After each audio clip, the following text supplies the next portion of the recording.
ಕೇಂದ್ರ ಸರ್ಕಾರದ ಮಹತ್ವಾಕಾಂಕ್ಷೆಯ ಆಯುಷ್ಮಾನ್ ಭಾರತ್ ಆರೋಗ್ಯ ವಿಮಾ ಯೋಜನೆ ಕರಾವಳಿ ಭಾಗದಲ್ಲಿ ಸಮರ್ಪಕವಾಗಿ ಅನುಷ್ಠಾನಗೊಳ್ಳುತ್ತಿಲ್ಲವೇ? ಹೀಗೆ ಒಂದು ಪ್ರಶ್ನೆ ಕರಾವಳಿ ಭಾಗದಲ್ಲಿ ಕೇಳಿಬರುತ್ತಿದೆ. ಇದಕ್ಕೆ ಪೂರಕವಾಗಿ ಯೋಜನೆಯ ತಾಂತ್ರಿಕ ಸಮಸ್ಯೆಗಳು ಹಾಗೂ ಅಧಿಕಾರಿಗಳ ನಿರ್ಲಕ್ಷ್ಯದ ಪರಿಣಾಮ ಬಡ ಮತ್ತು ಮಧ್ಯಮ ವರ್ಗದ ರೋಗಿಗಳು ಸಂಕಷ್ಟಕ್ಕೆ ಸಿಲುಕುವಂತಾಗಿದೆ ಎಂದು ಸಾಮಾಜಿಕ ಕಾರ್ಯಕರ್ತರೋರ್ವರು ತೀವ್ರ ಆಕ್ರೋಶ ವ್ಯಕ್ತಪಡಿಸಿದ್ದಾರೆ. ಹೌದು, ಗಂಗೊಳ್ಳಿಯಲ್ಲಿ ಬೋಟ್ನಿಂದ ಬಿದ್ದು ಗಂಭೀರವಾಗಿ ಗಾಯಗೊಂಡ ವ್ಯಕ್ತಿಯನ್ನ ಹೆಚ್ಚಿನ ಚಿಕಿತ್ಸೆಗೆ ಮಂಗಳೂರಿನ ವೆನ್ಲಾಕ್ ಆಸ್ಪತ್ರೆಗೆ ಕರೆದೊಯ್ಯಲಾಗಿತ್ತು. ಆದರೆ ಆಯುಷ್ಮಾನ್ ಭಾರತ್ ಕಾರ್ಡ್ ಪರಿಶೀಲನೆ ವೇಳೆ ಒಟಿಪಿ ಲಭ್ಯವಾಗ್ತಾ ಇಲ್ಲ ಎಂಬ ಕಾರಣ ನೀಡಿ ಚಿಕಿತ್ಸೆ ನೀಡಲು ನಿರಾಕರಿಸಲಾಗಿದೆ. ಗಂಭೀರ ಸ್ಥಿತಿಯಲ್ಲಿದ್ದ ರೋಗಿಗೆ ತಕ್ಷಣ ಚಿಕಿತ್ಸೆ ದೊರೆಯದೆ ಮಧ್ಯರಾತ್ರಿಯಲ್ಲಿ ಪತ್ನಿ ಅಸಹಾಯಕ ಸ್ಥಿತಿಯಲ್ಲಿ ಪತಿಯನ್ನ ಮನೆಗೆ ಮರಳಿ ಕರೆತರುವ ಪರಿಸ್ಥಿತಿ ಎದುರಾಯಿತು ಎನ್ನಲಾಗಿದೆ. ಈ ವಿಷಯ ತಿಳಿದ ಸಾಮಾಜಿಕ ಕಾರ್ಯಕರ್ತ ವಿಶು ಶೆಟ್ಟಿ ಅಂಬಲ್ಪಾಡಿ ತಕ್ಷಣ ಮಧ್ಯ ಪ್ರವೇಶಿಸಿ ಸಂಬಂಧಿತ ಅಧಿಕಾರಿಗಳೊಂದಿಗೆ ಸಂಪರ್ಕ ಸಾಧಿಸಿ ರೋಗಿಯನ್ನ ಉಡುಪಿ ಜಿಲ್ಲಾ ಆಸ್ಪತ್ರೆಗೆ ದಾಖಲಿಸುವ ವ್ಯವಸ್ಥೆ ಮಾಡಿದ್ರು. ಅಲ್ಲಿ ವೈದ್ಯರು ತುರ್ತು ಚಿಕಿತ್ಸೆ ನೀಡಿ ಬಳಿಕ ಹೆಚ್ಚಿನ ಚಿಕಿತ್ಸೆಗೆ ಮಣಿಪಾಲ ಆಸ್ಪತ್ರೆಗೆ ದಾಖಲಿಸಲಾಯಿತು. ಸದ್ಯ ರೋಗಿ ಮಣಿಪಾಲ ಆಸ್ಪತ್ರೆಯಲ್ಲಿ ಗಂಭೀರ ಸ್ಥಿತಿಯಲ್ಲಿ ಚಿಕಿತ್ಸೆ ಪಡೆಯುತ್ತಿರುವುದಾಗಿ ತಿಳಿದುಬಂದಿದೆ.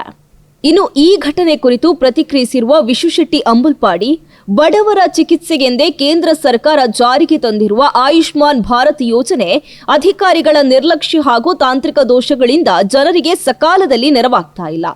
ಜೀವ ಉಳಿಸುವ ಸಂದರ್ಭದಲ್ಲೂ ಒಟಿಪಿ ನೆಪ ಹೇಳಿ ಚಿಕಿತ್ಸೆ ನಿರಾಕರಿಸುವುದು ಅತ್ಯಂತ ಅಮಾನವೀಯ ನಡೆ. ಇಂತಹ ವೈದ್ಯರು ಮತ್ತು ಅಧಿಕಾರಿಗಳು ತಮ್ಮ ಜವಾಬ್ದಾರಿಯನ್ನ ಅರಿತು ಕೆಲಸ ಮಾಡಬೇಕೆಂದು ಆಕ್ರೋಶ ವ್ಯಕ್ತಪಡಿಸಿದ್ದಾರೆ.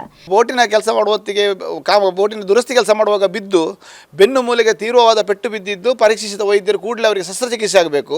ಅದಕ್ಕಾಗಿ ಹೆಚ್ಚಿನ ಅವರು ಬಡತನದಿಂದ ಇರುವುದರಿಂದ ವೆನ್ಲಾಕ್ ಆಸ್ಪತ್ರೆಗೆ ಹೋಗುವುದು ಒಳ್ಳೆಯದಂತ ಒಂದು ಭರವಸೆಯೊಂದಿಗೆ 108 ವಾಹನದಲ್ಲಿ ವೆನ್ಲಾಕ್ ಮಂಗಳೂರಿಗೆ ಹೋಗಿದ್ದಾರೆ. ವೆನ್ಲಾಕ್ ಮಂಗಳೂರಿನಲ್ಲಿ ರೋಗಿಯ ಪತ್ನಿ ಹೇಳುವ ಪ್ರಕಾರ 5 ಗಂಟೆಗೆ ಹೋಗಿದ್ದೇವೆ, 8 ಗಂಟೆ ತನಕ ಯಾರು ವೈದ್ಯರು ಬರಲಿಲ್ಲ. 8 ಗಂಟೆಗೆ ಬಂದ ವೈದ್ಯರು ನಮ್ಮಲ್ಲಿ ಚಿಕಿತ್ಸೆ ಆಗುವುದಿಲ್ಲ, ನೀವು ಖಾಸಗಿ ಆಸ್ಪತ್ರೆಗೆ ಹೋಗಿ ಅಂದರು. ಖಾಸಗಿ ಆಸ್ಪತ್ರೆಗೆ ನಾನು ಬಡವರಂತ ಅವರು ಹೇಳಿದಾಗ ನೀವು ಆಯುಷ್ಮಾನ್ನಲ್ಲಿ ಖಾಸಗಿ ಆಸ್ಪತ್ರೆಯಲ್ಲಿ ಆಗ್ತದೆ ಅಂತ ಹೇಳಿದರು. ಎಮರ್ಜೆನ್ಸಿ ಕೋಡ್ನಲ್ಲಿ ಆ ಕಾಯಿಲೆ ಇತ್ತು. ಆದರೆ ಖಾಸಗಿ ಆಸ್ಪತ್ರೆಗೆ ಅವರ ಹೆಂಡತಿ ರೋಗಿಯನ್ನು ಕರ್ಕೊಂಡು ಹೋದಾಗ ಅಲ್ಲಿ ಏನು ಹೇಳಿದ್ರು ಅಂದರೆ ರಾತ್ರಿ 1 ಗಂಟೆಗೆ ನಿಮ್ಮ ರೋಗಿಯ ಆಧಾರ್ ಕಾರ್ಡ್ನಲ್ಲಿ ಫೋನ್ ನಂಬರ್ ಲಿಂಕ್ ಇಲ್ಲ, OTP ಬರುವುದಿಲ್ಲ, OTP ಬರೋದಿದ್ದರೆ ಆಯುಷ್ಮಾನ್ ಆಗುವುದಿಲ್ಲ ಅಂತ. ಇದು ನಮಗೆ ಇವರು ಮಾಡುವಂಥ ಒಂದು ಲೋಪವ ದೋಷವ ಅಥವಾ ದ್ರೋಹ. ಯಾಕಂದರೆ ಇಲ್ಲಿ OTP ಬರೋದಿದ್ರೂ ಕೂಡ ಫೇಸ್ ಆ್ಯಪ್ ಅಂತ ಇದೆ, ಮರು ದಿವಸ ಮಾಡಲಿಕ್ಕೆ ವ್ಯವಸ್ಥೆ ಇದೆ. ಎಮರ್ಜೆನ್ಸಿ ಕೋಡಿಗೆ ಕೆಲವೊಂದು ನಿಬಂಧನೆಗಳುಂಟು. ರೋಗಿಗೆ ಸುಲಭವಾಗಿ ಆಗುವಂಥ ಹಲವಾರು ವಿಷಯಗಳು ಇದ್ರೂ ಕೂಡ ಇವರು ಅದನ್ನು ನಿರ್ಲಕ್ಷ್ಯ ಮಾಡಿದರು. ಜೀವ ಮತ್ತು ಸಾವಿನ ನಡುವೆ ಹೋರಾಡುತ್ತಿರುವ ರೋಗಿಗಳಿಗೆ ಮೊದಲು ಚಿಕಿತ್ಸೆ ನೀಡುವುದು ವೈದ್ಯಕೀಯ ಕ್ಷೇತ್ರದ ಮೂಲ ಕರ್ತವ್ಯ.